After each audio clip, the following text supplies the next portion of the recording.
By nature, a Draconequus is unpredictable in what they can do.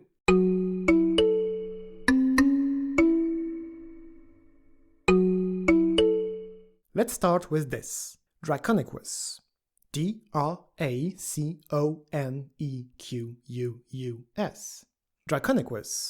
Yes, with two U's. From Draco, dragon, and Equus, the Latin word for horse. Now, what can Draconequi do? Alright, one Draconequus but two Draconequi.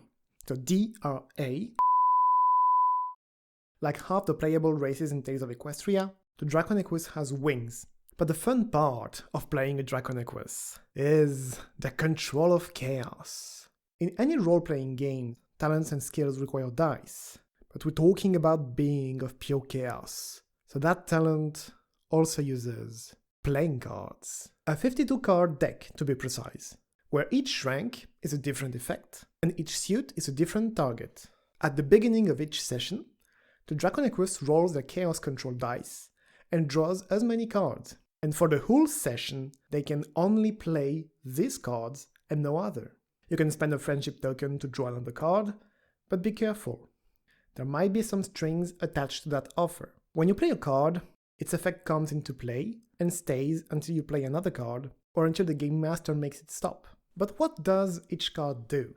Let's start with the suits.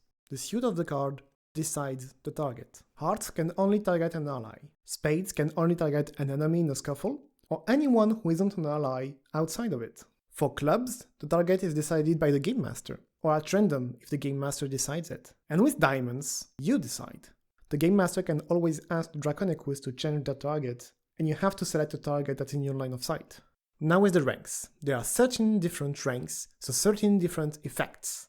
You ready? Let's go! 2. You change the color of a target. 3. You create a small object in possession of the target. 4. You teleport next to the target. 5. You pick two targets. They exchange the first race talent. 6. You draw two cards and play them immediately. 7. The closest object to your target becomes animated, and it's controlled by the Game Master. 8. The highest talent of the target is set to D4. They were good, now they're bad. 9. The lowest talent of the target is set to D20. They were bad, now they're good. 10. You create any object you like, but it has to be huge, at least as big as a carriage. When you play a face, Jack, Queen, King, you have to discard another card. For Jack, you can make the target as many times bigger or as many times smaller as the number on the card you've discarded. If you play a Queen, you can duplicate the target as many times as the number on the card. And if you play a King, you teleport next to the target, and you touch them. The target must pass a mind challenge of difficulty of the rank of the discarded card. If they fail, you can mind control them. But their allies can make them snap back with a charm challenge with the difficulty of the rank on the discarded card. Finally, if you play an ace, something happens to the target and you decide what, as long as it doesn't change their stamina, traits, or talents. Phew! And that was the Chaos Control talent. Now, a Draconequus is not a bug, so they have to pick a quirk, but they also get a race quirk, called Chaotic Nature. That quirk has a plus side and a downside. First, the plus side. You can look at the cards you draw before playing them. Creatures that don't have this quirk, if they somehow get the Chaos Control talent, must play the cards without seeing them.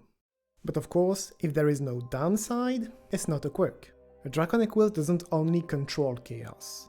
Chaos controls them too, and if they refrain too much from using chaos, they pay the price with their very own essence. At the end of each session, you lose 1 stamina point for each card you haven't played. And that's everything I had to say on Draconequus.